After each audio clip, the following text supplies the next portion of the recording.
যখন কোনো দেশের যুব সমাজ সক্রিয় থাকে, উদ্যমী ও উদ্ভাবনী শক্তিতে বলীয়ান হয়, তখন কোনো প্রতিবন্ধকতাই তাদের অগ্রযাত্রাকে থামিয়ে রাখতে পারে না বলে মন্তব্য করেছেন প্রধান উপদেষ্টা অধ্যাপক ডক্টর মোহাম্মদ ইউনূস। তিনি বলেন, তরুণদের ছোট ছোট প্রচেষ্টা দেশের জন্য বড় অর্জনের পথ তৈরি করবে।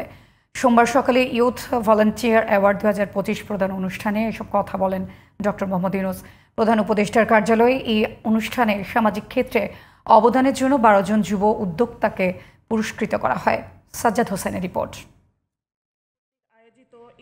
স্বেচ্ছাসেবামূলক কাজ ও তরুণ প্রজন্মের অনুপ্রেরণামূলক অবদানের স্বীকৃতি স্বরূপ ইউথ ভলান্টিয়ার অ্যাওয়ার্ড 2025 পুরস্কারের আয়োজন করে যুব ও ক্রীড়া মন্ত্রণালয়।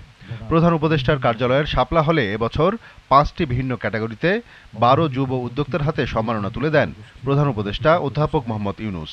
সংগ্রাম করে আসছেন মুহিন মোহনা। পুরস্কার প্রদান অনুষ্ঠানে প্রধান উপদেষ্টা বলেন, তরুণরা সক্রিয় থাকলে দেশের কোনো সমস্যাই আর অমীমাংসিত থাকতে পারে না।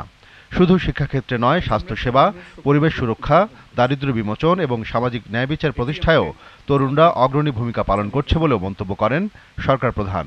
আমি দৃঢ়ভাবে বিশ্বাস করি, যখন একটি দেশের যুব সমাজ সক্রিয় থাকে, উদ্যমী এবং উদ্ভাবনী শক্তিতে বলীয়ান হয়, তখন কোনো প্রতিবন্ধকতাই তাদের অগ্রযাত্রাকে থামিয়ে রাখতে পারে না।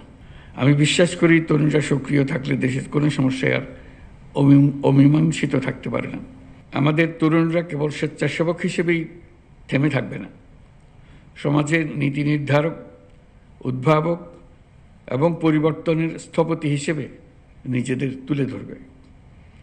এটি তখনই সম্ভব হবে যখন তারা আত্মবিশ্বাসের সাথে নিজেদের গড়ে তুলতে পারবে, প্রয়োজনীয় দক্ষতা অর্জন করবে।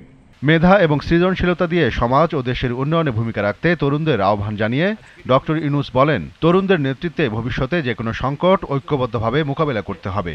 আমাদের চলার পথে প্রতিনিয়ত নতুন নতুন চ্যালেঞ্জ আসবে। কখনো তা জনস্বাস্থ্যের সংকট, কখনো শিক্ষার অপর্যাপ্ত সুযোগ, আর কখনো পরিবেশগত বিপর্যয়। কিন্তু চ্যালেঞ্জগুলো নিয়ে হতাশ না হয়ে বরং এগুলোকে আমাদের নিজস্ব শক্তি দিয়ে ঐক্যবদ্ধভাবে মোকাবেলা করতে হবে। আশা করি এই কাজেও আমাদের তরুণরা নেতৃত্ব দেবে। তরুণদের সম্মিলিত প্রয়াসেই বাংলাদেশ একটি উন্নত, মানবিক এবং উদ্ভাবনী রাষ্ট্র হিসেবে বিশ্বে মাথা উঁচু করে দাঁড়াবে বলেও আশা করেন প্রধান উপদেষ্টা। Sajjad Hossain, GTV news, Dhaka.